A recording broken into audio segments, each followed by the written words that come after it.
no way this happened. One of the biggest and most stunning trades in the history of the league. No one in the NBA saw this coming. The moment I stepped on court, I told to myself, this is what I do, this is what I enjoy most doing, so. I'm just excited to be here to start this new journey, just like a dream come true.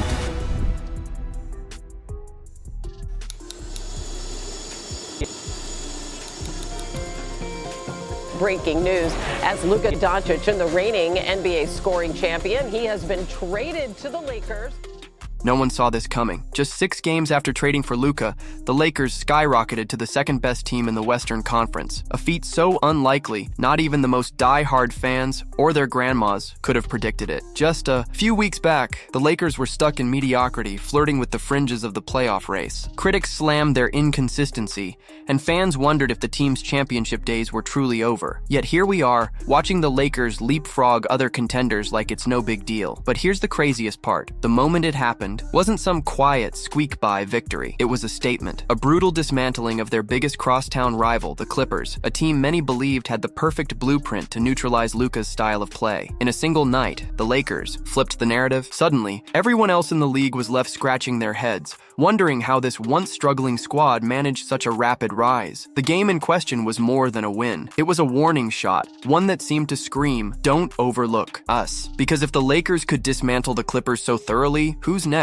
And how did they pull it off with key players missing from the lineup? That's the part no one was ready for. Let's break it down. It all started with a bit of birthday humiliation. A few days prior, on Luka's 26th birthday, the Lakers handed the Clippers a painful loss. The timing made it sting even more. A celebratory day for Luka, but a big fat L for the Clippers. So, when these teams met again, the Clippers came in with a chip on their shoulder and a plan to do something about it. The strategy? Out-muscle and out-hustle the Lakers from the tip. Full court pressure, relentless body checks, and physicality on every possession. The thinking went like this. If you disrupt Luka's rhythm and force him into tough shots or turnovers, you can keep him from finding his usual scoring groove. Meanwhile, you put constant pressure on LeBron, hoping Father Time might catch up to him at some point. That was the theory, at least. And in the opening minutes, it sort of looked like it might work. The Lakers were missing Austin Reeves and Rui Hachimura, 2 solid contributors who often pick up the scoring slack. On paper, that gave the Clippers a real advantage. Additionally, Norman Powell was back in the rotation, providing another offensive spark. But any confidence the Clippers had evaporated when Luka started dissecting their defense like it was a pickup game at a local gym. The more they tried to bully him, the more he thrived. Sometimes players can be intimidated out of their rhythm. Not Luka, he thrives off the challenge. With every bump and every shove, he seemed to focus more, punishing the Clippers for their addiction. From the first whistle, Luka made one thing abundantly clear. The Clippers hadn't learned from their previous mistakes. They switched Ivica Zubac onto him, just like last time. And just like before, Luka turned that mismatch into a highlight reel. He started off with his signature step-back 3, the one defenders dread because it's almost unguardable. Then another step back, and another. Bucket after bucket. The Clippers tried fighting over screens to keep Zubac from switching onto Luka, but that only forced single coverage at the perimeter, leaving Luka with enough space to drive or dish to an open teammate. Here's where it got interesting. Once the Clippers realized the one-on-one coverage was a disaster,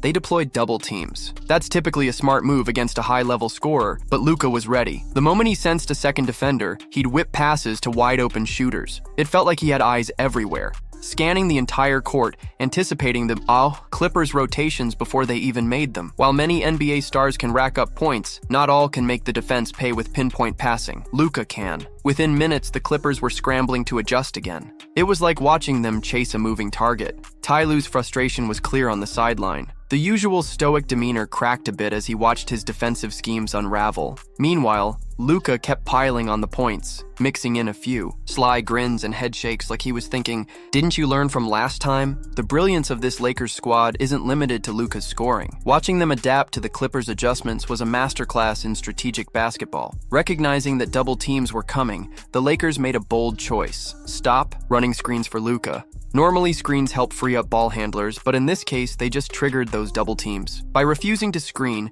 they gave Luka acres of space to go one-on-one, which might be the scariest thing for a defense to face. With no pick set, the Clippers couldn't easily trap him. If they sent help from elsewhere, he'd spot the open man and thread a pass before the defense fully rotated. It was almost unfair. And let's not forget, the Lakers' supporting cast deserves credit here. They stayed active, moved without the ball, and spaced the floor perfectly. If you watch the film, you'll see guys like Dorian Finney-Smith sliding to the corners at just the right time, or LeBron waiting to pounce on a cut when his defender turned his head. Everyone knew their role, and it made Luka's life easier. On the defensive end, the Lakers also stepped up in ways you might not expect, especially given the injuries. Without Rui Hachimura and Austin Reeves, they lacked wing depth, yet players like Gabe Vincent and Jared Vanderbilt rose to the occasion, contesting shots, hustling for loose balls, and forcing the Clippers into awkward offensive sets. The Lakers exuded an energy that said, "We're not scared of your size or your physicality. We embrace it." That's where the Clippers found themselves truly stuck. They couldn't rely on wearing down Luka physically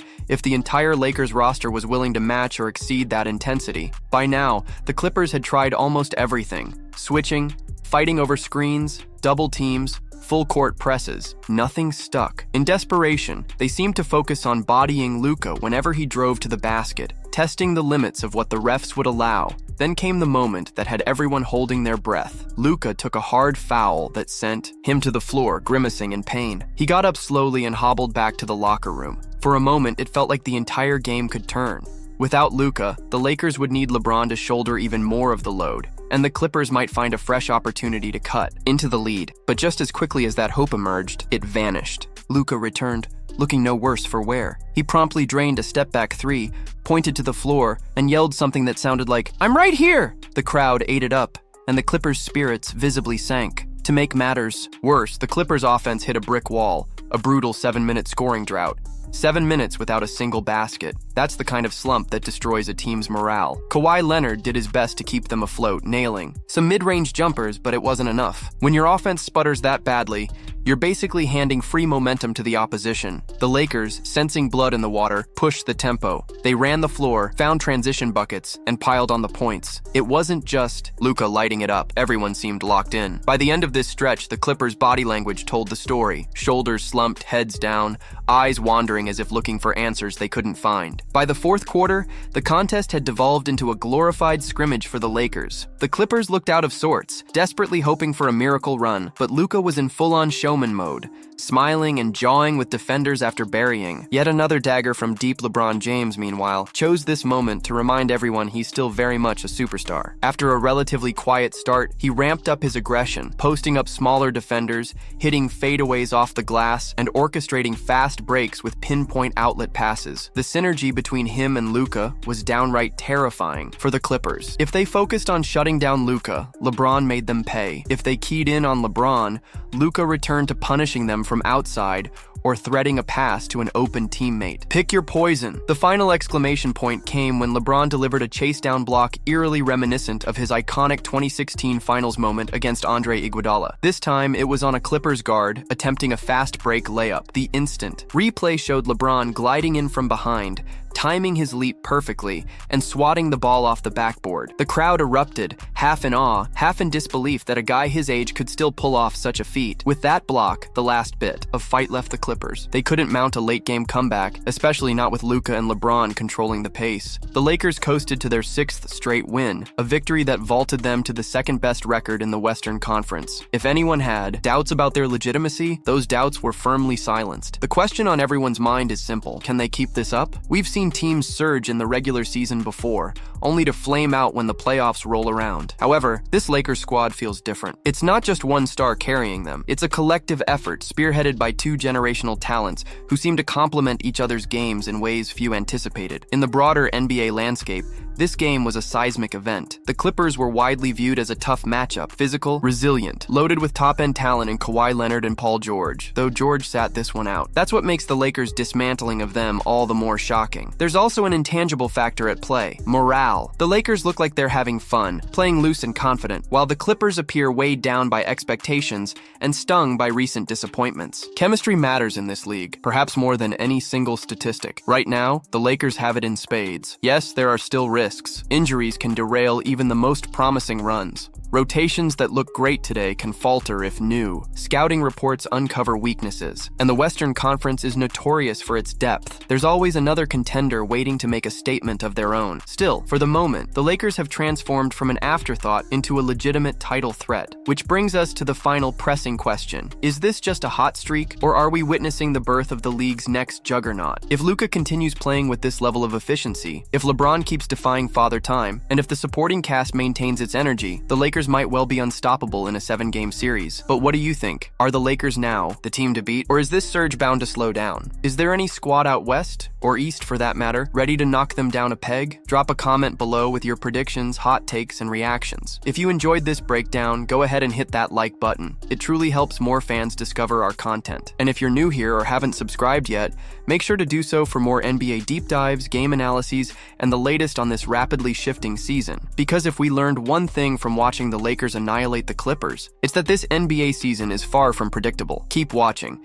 because the story of Luka and LeBron might just be getting started.